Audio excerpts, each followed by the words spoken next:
Salut et bienvenue sur ma chaîne Retrouver la santé, le seul médecin c'est toi. Et aujourd'hui je vais te parler des effets néfastes du stress chronique sur notre organisme. D'abord on va définir qu'est-ce que les stress et on va voir les différents stress qui existent. Alors le stress, c'est une réponse non spécifique de notre organisme à un événement extérieur.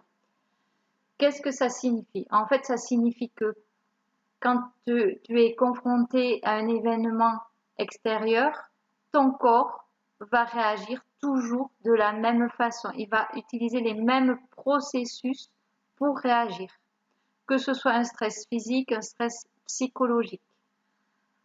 Quelle est la différence entre le stress physique et le stress psychologique? Le stress physique, c'est un stress qui va être court, intense mais court sur la durée. Un stress psychologique, quant à lui, va être long, pas forcément très intense, mais long sur la durée. Il va nous pourrir la vie. En fait, notre corps, il est fait pour réagir à un stress court et intense. Il n'est pas fait pour réagir à un stress long. Et pourtant, notre société nous amène à avoir du stress psychologique, du stress sur du long terme. Ça devient du stress chronique et notre corps n'est pas fait pour réagir à ce stress chronique. Et c'est pour ça que ce stress chronique va engendrer des problèmes. Quels sont les effets physiologiques du stress sur notre corps? Lorsque l'on stresse, notre cerveau va réagir.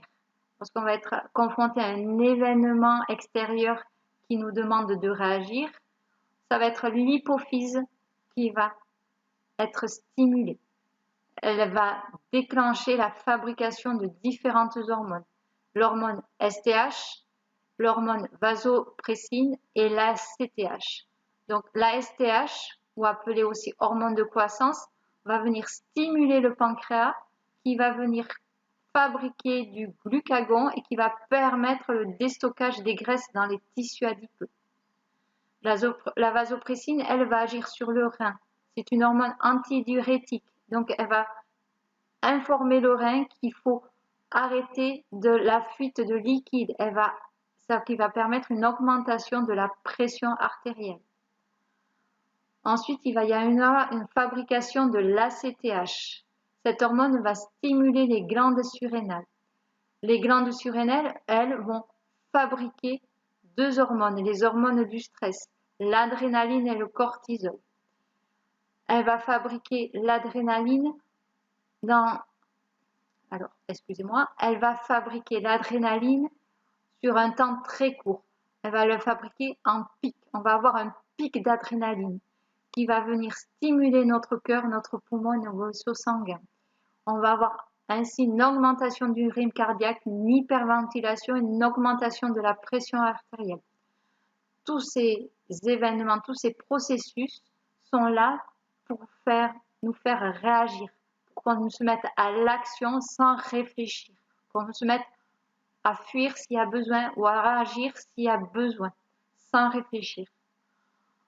En revanche, le cortisol, l'hormone du stress par excellence, elle va être produite sur du long terme. Elle ne va pas être produite en pic, mais elle va être produite sur du long terme. C'est-à-dire qu'on va être stressé, on va commencer à fabriquer du cortisol et on va le fabriquer sur une plus longue durée. Et le cortisol a pour but de déstocker le sucre et de déstocker le glucose.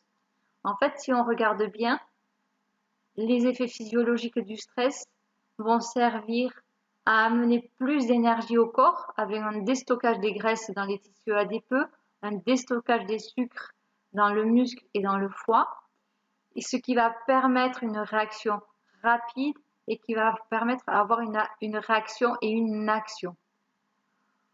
Cependant, ce stress va poser problème si on est dans un stress chronique.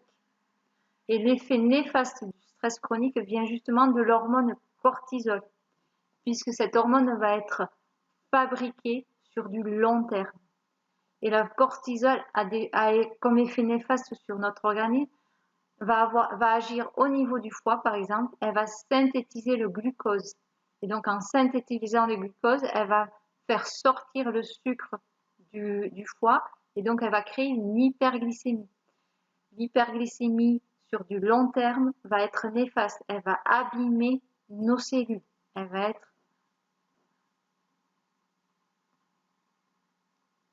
Ensuite, le cortisol va inhiber le système immunitaire. Il va bloquer le processus inflammatoire et donc par-delà va inhiber le système immunitaire. Donc sur du long terme, sur du stress chronique à long terme, on va avoir un organisme plus faible qui sera moins capable de répondre à des attaques virales ou des attaques bactériennes. Ensuite, elle va inhiber la production des hormones sexuelles. Le cortisol va inhiber l'absorption du calcium au niveau intestinal et inhibe la formation osseuse, ce qui signifie qu'on va décalcifier. On va avoir moins de calcium dans notre sang parce qu'en fait, il faut comprendre que sur du long terme, on va avoir besoin de plus de minéraux pour supporter un stress chronique. Et donc, notamment, le calcium va servir à amener des minéraux. Le cortisol va favoriser la formation de caillots, il va épaissir notre sang. Les hormones sexuelles. Le cortisol va inhiber l'absorption du calcium au niveau intestinal et inhibe la formation osseuse, ce qui signifie qu'on va décalcifier. On va avoir moins de calcium dans notre sang parce qu'en fait, il faut comprendre que sur du long terme, on va avoir besoin de plus de minéraux pour supporter un stress chronique. Et donc, notamment, le calcium va servir à amener des minéraux. Le cortisol va favoriser la formation de caillots, il va épaissir notre sang.